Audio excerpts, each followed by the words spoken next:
Everything will be a crab. And Chibiana President Donald Trump at a 10% tariff at to Ghana so over trade imbalance. No, Sasa we be told Ghana. I had the Jawa Ghana ha a month for discuss say, say Ghana, you might export every chroma say they are US no, which means any more by a thing. A lot of investors every free Ghana because of that tariff now. President Trump at the to Ghana so no Benya Ghana almost all the African countries no or the tariff I day at almost so. Now no Anna Kwesi Pratt Jr. Eko PMO on one TV station, the Pan African TV, so or reacted to this tariff now. President Trump at the ato Ghana and other African countries. So no, now Kwesi Pratt, where's now? And they will go about it or react to it. Man, where's no use for Trump? So now no shit. Me can be no shit. And then some more catch Trump no. Or no Kwesi Pratt Jr. More video number batch him Kwesi Pratt Jr. H. I was say. Trump and the Ghana and the other African countries in this because they young call for number 5 at the free Africa at the bar US where working as slave at the building the United States into your cow mum also maiska and your no mum also at the 10% tariff about 3 years so. Means you'll be a moment calling some Kwesi Pratt Jr. at the Tuja. I want to show you so. Well, to be quite honest with you, the problem that the world faces today cannot be resolved by any scheme under a 24-hour project. I mean, if you begin to look at it from that perspective, there's a clear indication that you don't understand what is happening in the world. And I would explain. You see, what is happening simply is that the United States of America is an empire in decline. That's what is happening. Simply put, the United States of America is a huge empire whose time has come. It's in decline and is struggling for survival. Look, it is. If you go into history, such developments have led to wars. It led to the First World War. It led to the Second World War. It actually became the impetus for the transatlantic slave trade and became the impetus for colonialism. And then it became the condition which led to the craving for a new form of colonialism, which Nkrumah described as neocolonialism. That is what is happening. Okay? Now, if you take the United States of America today, it is perhaps the most indebted nation in the world. The national debt of the United States of America is gone beyond $3 trillion and is moving like a hurricane to $4 trillion. That is what the US is today. Heavily indebted. Now, if you look at the United States of America today, look at the US today, all of its national infrastructure is collapsing. A recent study shows that they have to redo most of their bridges. Their roads are bad. The railway system is in shambles. I mean, if you compare the railway system in the United States to the railway system in China, I mean, you would think that one is in the 20th century and one is in the 1st century. This is the reality. Today, in all the states of the United States of America, hundreds of thousands of people, if not millions, cannot feed themselves. They cannot buy food and eat. They are starving. There are soup kitchens in New York, in California, even in California, which we glorify. You know, California for us is the center of the movies and so on. There are people in California who are homeless, who cannot feed themselves and so on. The crime rate in the United States of America is rising. Its military and its equipment is becoming obsolete. You understand? So this is an empire in deep, deep crisis, and is struggling for survival, and is struggling for relevance. Now the problem we are facing is that this empire in decline, this huge empire which is in decline, has decided that its efforts to revive itself, to become relevant and so, should be led by a president called Donald Trump, who is not friendly with logic. This is one of the main problems. The people of the United States of America have decided that their leader, to overcome this problem, should be somebody who finds thinking too difficult an exercise. That's number one. Number two, they've elected a president who, unfortunately, science means absolutely nothing to him. And what he's doing defies economic science. I'm sure that he doesn't even accept that the laws of gravity exist.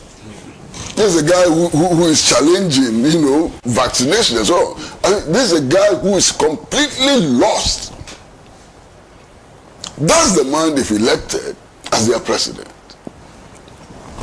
Now, this chap, Donald Trump, comes into office, and the slogan is important. Listen to the slogan. Make America great again. Very important slogan. In that slogan is the admission that America is no longer great. In that slogan is a clear admission that America is no longer great. Now, to him, how does America become great? Donald Trump proposes that the whole world has been cheating the United States of America. That's the basis of his argument. Everybody in the world is a cheat, including Botswana. That all of us have conspired to cheat the United States of America. And therefore, the United States of America should take measures in order to force us to pay for the cheating that we have been cheating America over the last couple of centuries. And this doesn't make any sense at all. Doesn't make any sense at all. Donald Trump includes Ghana in the countries which have been cheating the United States of America. Why?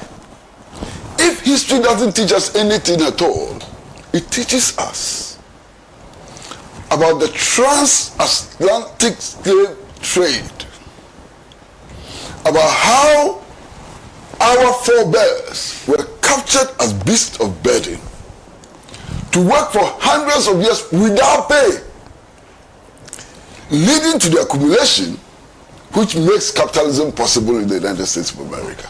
Donald Trump doesn't see that. He doesn't see that at all.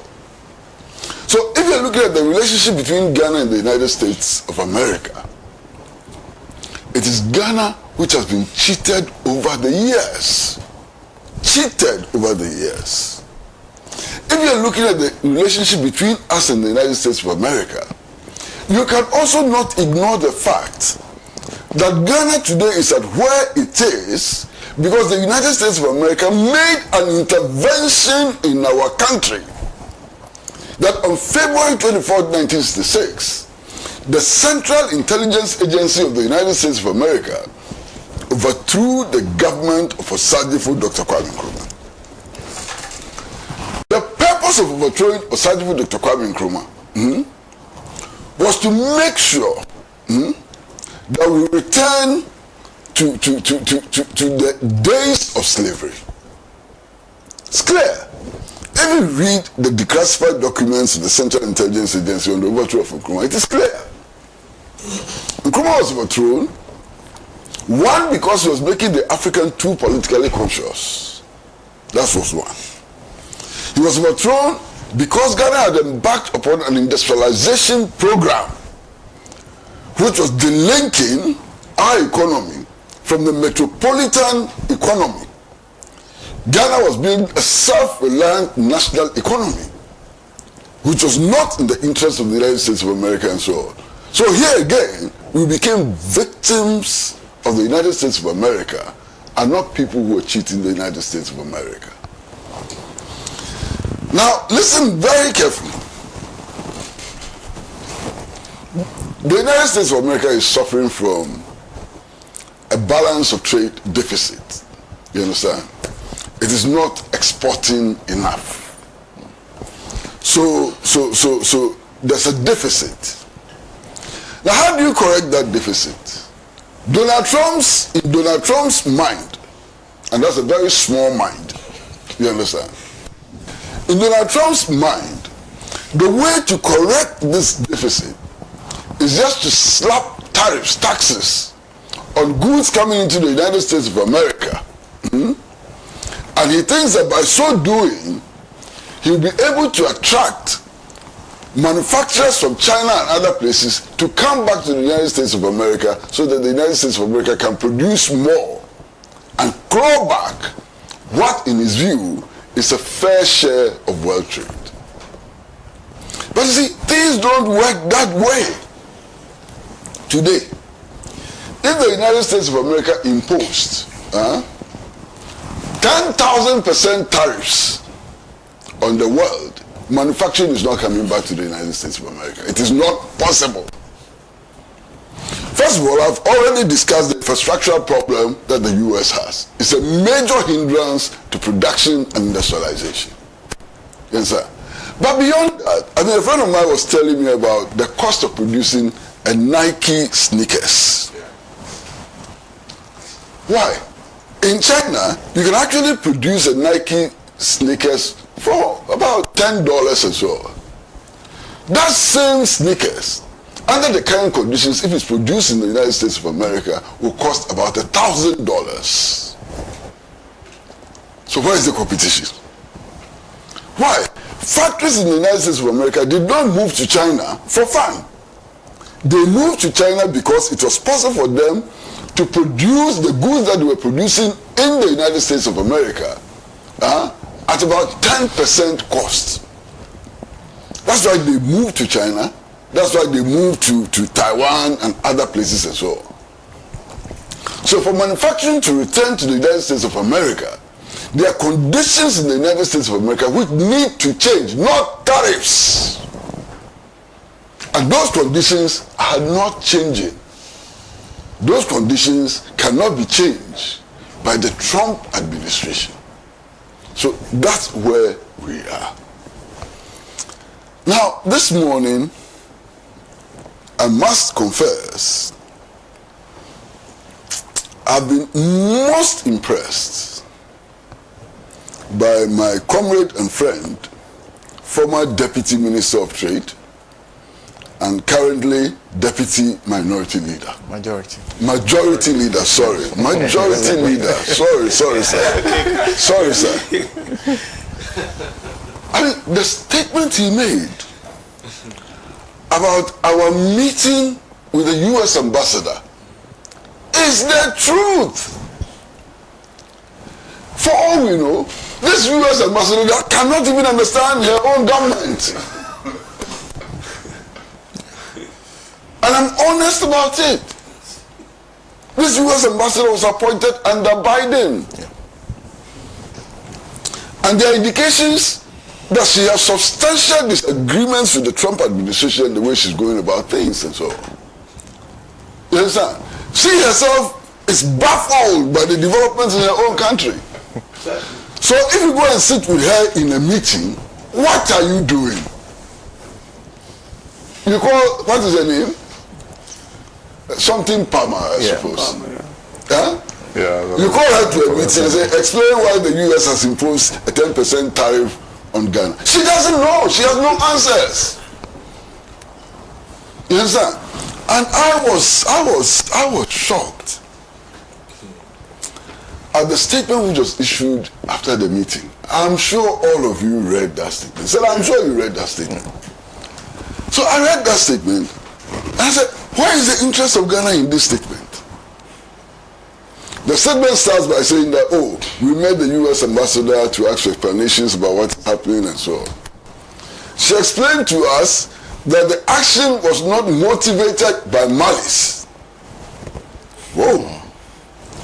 And she also explained to us that the action would not affect oil and gas. So, well, it may have implications for Agua, but we need more clarification. And so, end of statement.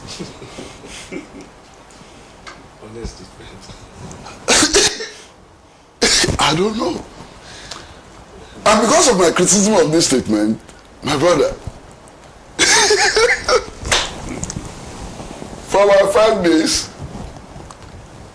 none of my friends in the Ministry of Foreign Affairs will answer my call. But this is a genuine criticism. That meeting, what was it intended to achieve? And what did it achieve? You see, I was of the view that yes, Trump has imposed a 10% tariff on Ghana. I agree with what all the other panelists have said about what we should do in order to minimize or override the impact of the tariff. But most importantly, we need to send a signal to the bully that there's a cost to pay for bullying. And then anybody who has studied psychology would understand that the only language that the bully understands that frightens the bully is for the bully to know that there are consequences for his actions. That's the only language. And this is science. You understand? And then I hear people say that, but how can Ghana fight the US?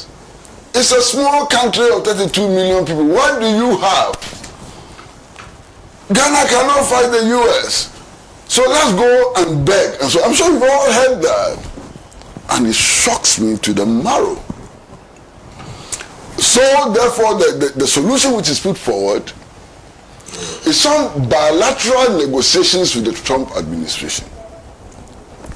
You see, negotiations occur where there are two parties at the table who can give and take. When you sit around the table and only one party can give, it is not negotiation. When you sit at the table and only one party can take, it is not negotiation. That is a meeting for surrender. A meeting for surrender. The only negotiations, the only thing which can be called negotiation is where the two parties, everybody can give and everybody can take. That is what is called negotiation. So those who are saying that we are so weak, we can't bargain, we can't do anything, what they are actually telling us is that we should surrender to the bully and take the insults and humiliation from the bully. That is not what Osagyefo Dr. Kwame Nkrumah taught us. Osagyefo Dr. Kwame Nkrumah taught us how to fight and how to win and how to leverage all of our strength in order to achieve victory. And Ghana has strength. We have serious strength. One, as we sit here, Ghana is hosting the forward operating base of the Africa Command of the US Army. I mean, only last week, a friend of mine in Nigeria, who is a lawyer and so on, did an analysis of this military base. And I was so ashamed reading it. He says it's capitulation, it's surrender, it's going back to slavery and so on. And he's right. You have signed an agreement with the United States of America which says that when US soldiers come to Ghana and they destroy Ghanaian property, you will not go to court. You cannot prosecute them. You will not go to court. You cannot even go to court with a civil suit to claim compensation. That's the agreement we have signed with them. You have signed an agreement with them which says that radio gold. If you want to use our frequencies, you pay for it. If the United States of America wants to use our frequencies, they don't pay for it. It's free. That's the agreement we have signed with them. We have signed an agreement with the United States of America, which makes a U.S. soldier, a private soldier in the U.S. Army, more privileged than the U.S. ambassador. Because the private soldier in the U.S. Army, when he's coming into this country, does not need a visa. All he needs is his ID card. He does not even need a passport. When the U.S. ambassador is coming into Ghana, she needs a passport, she needs a visa. In fact, even before she comes as ambassador, they need to send an agreement which has to be approved by the government of Ghana. That's the agreement we have signed. We have signed an agreement with the United States of America, who says that when U.S. soldiers are coming into Ghana, they don't have to go through customs examination. No customs examination, nothing. They walk into Ghana as if they are walking into their bedrooms. We have signed an agreement with the United States of America who says that when they are bringing things into our country and it is taxed military, they don't pay taxes. Not just that they are not subject to customs examination, they don't even pay taxes at all, and so on. And who says that an forward operating base is for the production of sugar or tinapa? Who says that? A forward operating base for any military is a killing factory. It's a factory for killing. You understand? Now, why is Ghana a forward operating base? Clearly, the U.S. has intentions in our sub-region, that is West Africa, has intentions for the whole of Africa, and has intentions for the world, and we are a key part of the realization of that intention. Now, it is important not just to look at this forward operating base in isolation. You see, when Bush won elections and became president of the United States of America in 2001, Bush set up what became known as the Cheney Committee. And the Cheney Committee produced the Cheney Report. Dick Cheney was the Secretary of State at the time, and they produced the Cheney Report.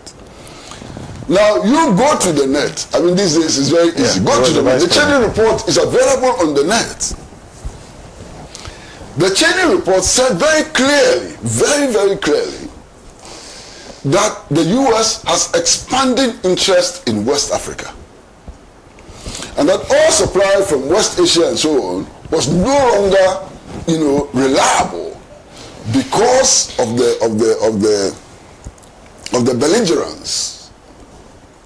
belligerence of countries like Iran and so on, okay?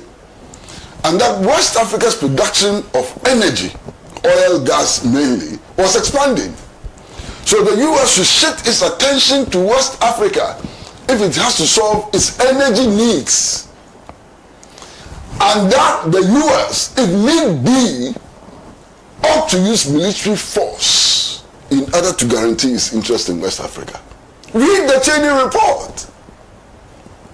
So if you are sitting down in Ghana as president or member of parliament or whatever, and they bring this defense agreement to you in parliament and you approve it, you are a traitor to the interest of Ghana. And that is why we resisted firmly this defense pact which was approved by the Akufo-Addo regime. We resisted it because of its implications for Ghana and its implications for Africa and the world. But you see, this is a strength that we have. This is a strength which goes beyond tariff. It's a strategic interest of the U.S. So it's a bargaining chip. They want to impose 10% tariffs on us, fine, but remove your military base. That's strength. That's power. No problem. 10%, take it to 50. But remove your military base and let's see how the US will react. Not just that. I mean, last year, somewhere between November and December, NATO made a request to 3 governments in West Africa. One, the government of Ghana, the government of Benin, and the government of La Côte d'Ivoire, for space to establish drone bases. Is that not strength? Tell me that that is not strength. They want to establish their drone bases here. The US had its largest drone base in the world in Niger. Is it Niger? Yes, Niger. They've been kicked out. So they have no drone base in the sub-region. They are looking for a place to establish their drone base. They've come to us. They are begging us for permission to establish a drone base. Is that not strength? Tell me that this is not strength. Now, not just that. I mean, as for our strength, Ghana, history tells us that Ghana was the torchbearer of the national liberation struggle in Africa. There's no country in Africa that you go to where Ghana is not respected because of the role it played in the liberation of that country. In fact, the largest statue of Kwame Nkrumah is not in Ghana. It's in Mali, it's in Bamako. There's nowhere that you go where their most prominent streets and so on are not named after Kwame Nkrumah. That is strength. That is strength. You understand? I was in Nairobi. Their most prominent street is named after Kwame Nkrumah. That is what is called in diplomacy soft power. But soft power sometimes is even more important than hardcore power. And we have the soft power. Okay? So Ghana's voice is huge. Ghana is able to punch above its weight. That is power. That is strength, which we can use, and so on. But importantly, we are a member of the African Union, a union of about 56 states, and so on. We have leverage there. That is strength. Beyond that, we are a member of the non-aligned movement. That is strength. We belong to many other institutions and organizations, even the UN. That is why we have a permanent mission in the UN. That is strength. That mission in the UN, if it's acting properly, organizing properly, that is strength. Imagine that in the UN General Assembly, over the last 10 years or so, Cuba has dominated. Cuba. And you know what Cuba is? An island state of 11 million people with no resources. In fact, Cuba for a large part was dependent on sugarcane. But look at the weight it has in the UN General Assembly. Anytime this question of blockade is put, you have sometimes 2 dissensions and 1 vote against. The whole world is with Cuba. That's strength, that's power. But we sit here and then, before we enter into a negotiation, we say, oh, we are too weak, we can't fight. Let them do what they want, let's go and beg, and so on.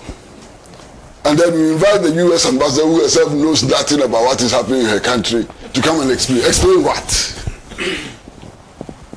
So, look, we've got, first and foremost, to realize that this is a changing world. One of the things which has compelled Donald Trump to very, very quickly backtrack is the realization by the rest of the world that the dollar can no longer continue to be the currency of preference for international trade. And since this tariff war started, that realization is catching up with everybody. So the US is in a state of panic. If the dollar no longer serves as a currency of preference for international trade, the collapse of the US empire fantastic. It will hasten. So they're quickly putting on the brakes. Because something is happening. Within the last 3 days, the US dollar has fallen, has dived. The dollar is collapsing. But you see, in all of this, I think there's something which we should not ignore. And it is not being ignored in the United States itself. Just the possibility that big business and billionaires are manipulating the world in order to benefit is also there. Before Donald Trump announced his tariff increases on what he called Liberation Day, he actually went on air and made a statement, a very profound statement, that this is the time to sell. What does that mean? What signal was that? So it is possible that out of all this confusion that the whole world is reeling under, some people have made billions of dollars from speculation. Now, who are those people who have made the billions out of speculation? Are they people who are related to Donald Trump? Are they close to Donald Trump? And if they're close to Donald Trump, does that amount to corruption?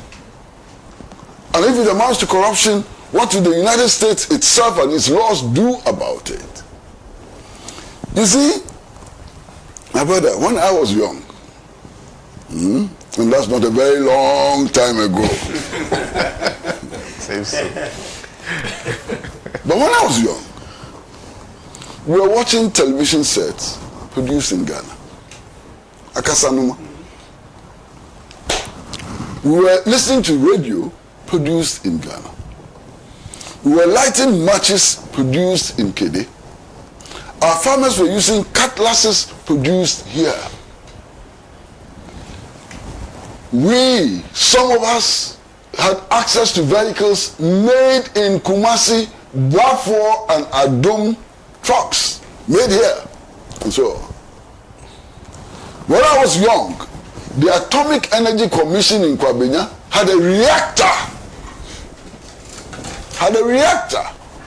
We were thinking about nuclear energy to power our plants and so on. When I was young, we were dreaming big. The Afenia Youth Leadership Training Institute was a gliding school and so on. You understand? When I was young, we were building the best roads in the world. Indeed, Ghana built its first motorway before the United States of America. You understand? When I was young, you drive on the motorway and for every kilometer there was a telephone booth, just in case there was an accident and so on. Okay?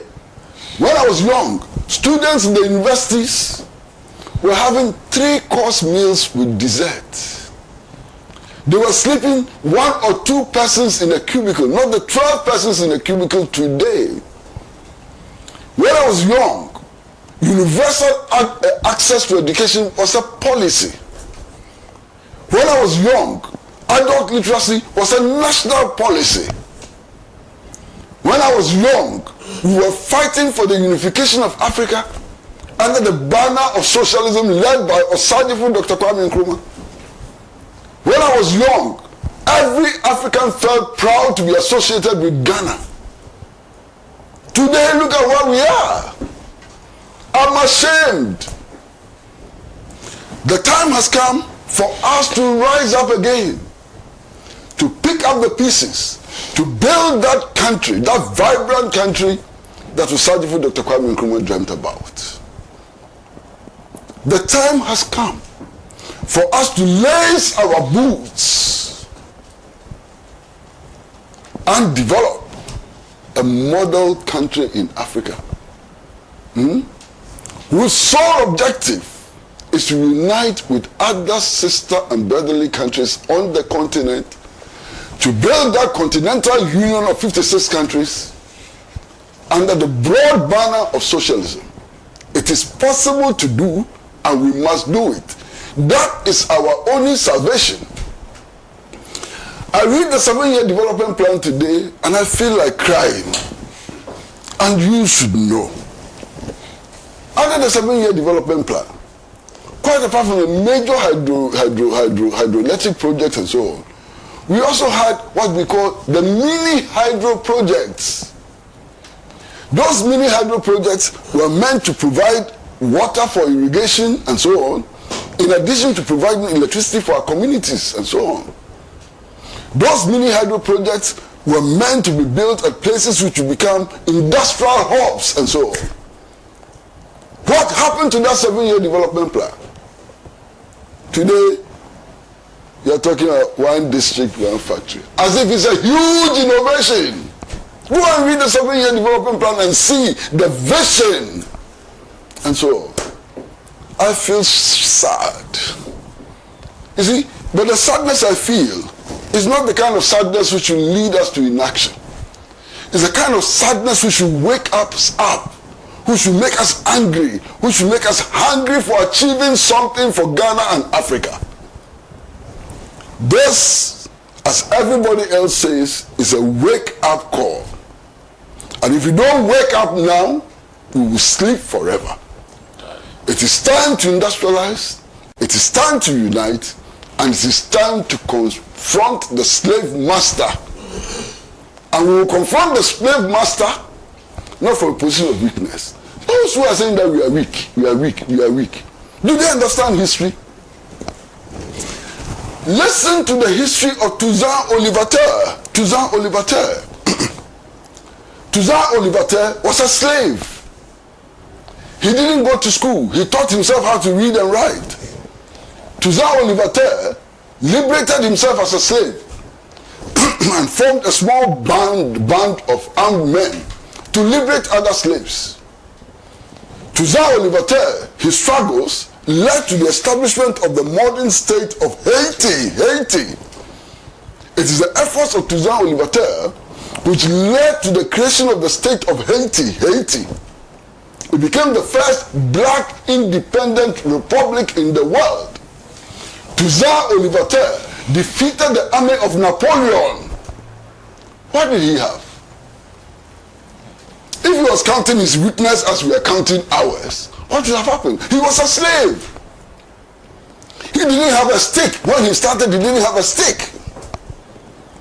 But he had a brain. He thought, he mobilized, he organized, and created the first independent black republic of Haiti. I'm reminded of the history of a woman, Field Marshal Matumbe of Kenya. I'm sure you know about Field Marshal Matumbe of Kenya, who was a general in the Mau Mau army. What did she have? They defeated British colonialism. What is this cowardice? We are weak. Weak how?